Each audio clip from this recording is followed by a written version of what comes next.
सुंदरी, व्यर्थ की बातें करके अपना समय न गवाओ।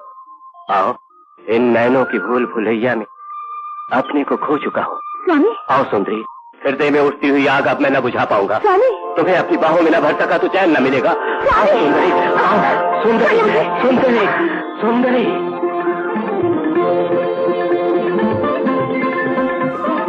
सुंदरी, सुंदरी, सुंदरी।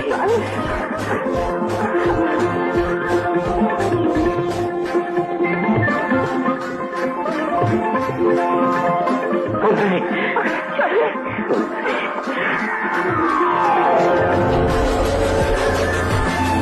क्या बात है महेश्वर, जितेंद्रिय हो, योगियों के ईश्वर हो, फिर भी नारी के मुंह में महाविष्णु, ये माया नाटक आपने मुझसे खेला।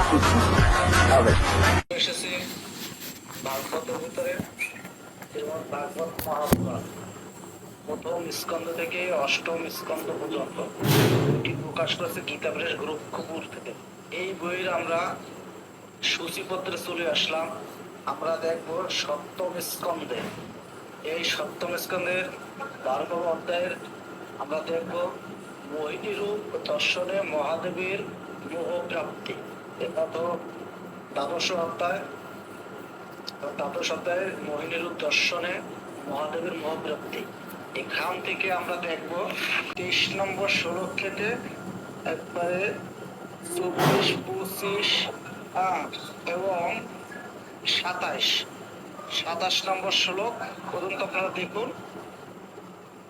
আমরা এর অনুবাদে দেখি।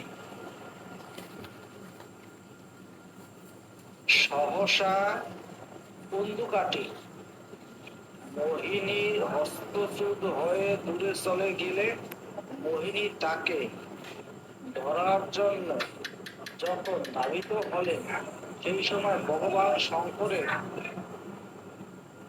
সম্মুখে বায়ু চন্দ্রাহরের সঙ্গে তার বস্ত্র উড়িয়া নিয়ে গেল। মোহিনীর প্রতিটি অঙ্গ মনোরম, একবার দেখলে চোখ ফেরানো যায় না।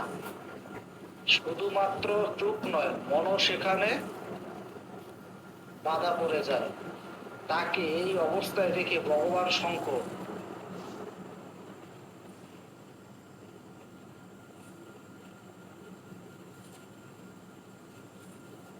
তার প্রতি আকৃষ্ট হলেন। তার মনে হলো যে মোহিনীও তার প্রতি আসক্ত হয়েছে। তারপর দেখুন 25 নম্বর, তিনি মহাদেবের বিবেককে বিবশ করে দিয়ে তার ভাব পাবে। মহাদেবের মনে কামে ভাব জাগরিত হলো। তিনি নির্লজ্জ ভাবে ভগবানের সামনেই মোহিনীর প্রতি ধাবিত হলেন। তার সামনে, অর্থাৎ এখানে বিষয়টা হলো বিষ্ণু তিনি মোহিনী রূপ ধারণ করছে, আর সেই মোহিনী রূপ দেখে মহাদেব এতটাই মোহিত হয়ে গেছে, পাগল হয়ে গেছে তার রূপে। দেখে তাকে সঙ্গম করার জন্য তার পিছিয়ে দৌড়িয়ে যাচ্ছে, মানে ভবানীর সামনে। ভবানীকে এখানে গৌরী অর্থাৎ মহাদেবের স্ত্রী, তার সম্মুখেই তিনি সেই মোহিনীর পিছনে মানে তাকে ধরার জন্য ছুটতে থাকে। তারপরে দেখুন এখানে 26 নম্বর শ্লোকে একটু দেখে আসি। মোহিনী পূর্বেই বিভস্ত্র হয়েছে, মানে সেই মোহিনী তিনি এক প্রকার উলঙ্গ অবস্থায় আগে থেকেই ছিলেন। তারপরে এখানে লক্ষ্য করুন 27 এবং 28 এবং 29 নম্বর শ্লোক দেখে দেখুন। আর শ্লোকের অনুবাদ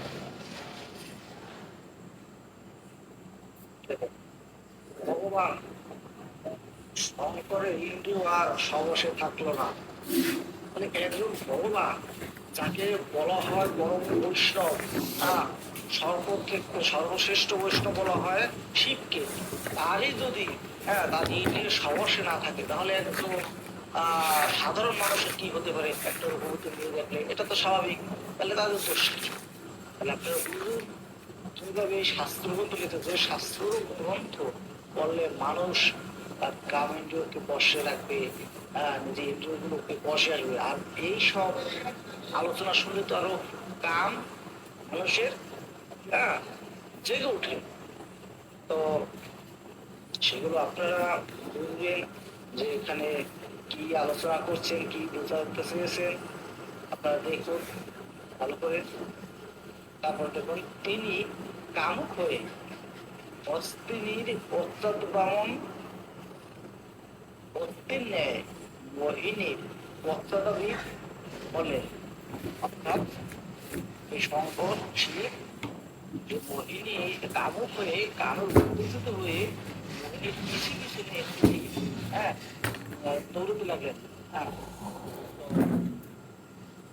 তারপরে 28 নম্বর শ্লোকের অনুবাদ, তিনি তীব্র বেগে ধাবিত হয়ে মোহিনী ঈশাকর্ষণ করে তার ইচ্ছার বিরুদ্ধে তাকে পিছন থেকে দুহাত দিয়ে বুকের মধ্যে জড়িয়ে ধরলেন।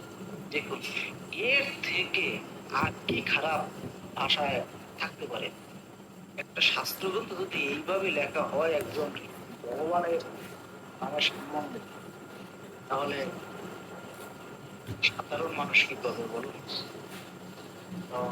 29 নম্বর শ্লোকের অনুবাদ, যেমন হস্তিনীকে আলিঙ্গন করে সেই রকম মহাদেব মোহিনীকে আলিঙ্গন করলেন। মহাদেবের আলিঙ্গন থেকে নিজেকে মুক্ত করার জন্য মোহিনী এদিক ওদিক করতে লাগলেন, তাতে তার কেশ এড়িয়ে পড়ল। তো আপনারা দেখলেন, আমি এখান থেকে একটু স্কিপ করে যাই, এখানের সেরকমের গুরুত্বপূর্ণ কিছু নেই, আপনারা দেখে রাখুন। এরপরে লক্ষ্য করুন 32 নম্বর শ্লোক, 33 নম্বর শ্লোক, এর অনুবাদ কি করা হয়েছে সেইটা একটু লক্ষ্য করুন।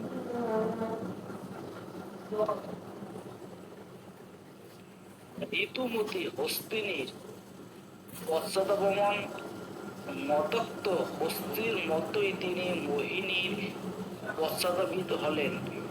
মহাদেবের বীর্য ধারণের ক্ষমতা অসীম হওয়া সত্ত্বেও মোহিনীর মায়ায় তার বীর্যপাত হয়ে গেল। ভগবান শঙ্করের বীর্য পৃথিবীতে যেখানে যেখানে পড়েছিল সেখানে সোনা ও রূপা ক্ষেত্র তৈরি হলো। বুঝতে পারলেন এবার সোনা এবং রূপা কিভাবে সৃষ্টি হলো? অবশ্যই আপনারা বুঝতে পারছেন। আপনারা যে গহনাগাটি কেনেন, কিভাবে উৎপত্তি হলো সোনা এবং রূপা, তো আজকের এটা বুঝতে পারলেন এই শাস্ত্র থেকে সোনা রূপা কিভাবে সৃষ্টি হলো। তো এখানে আমরা আর কিছু বলার নেই।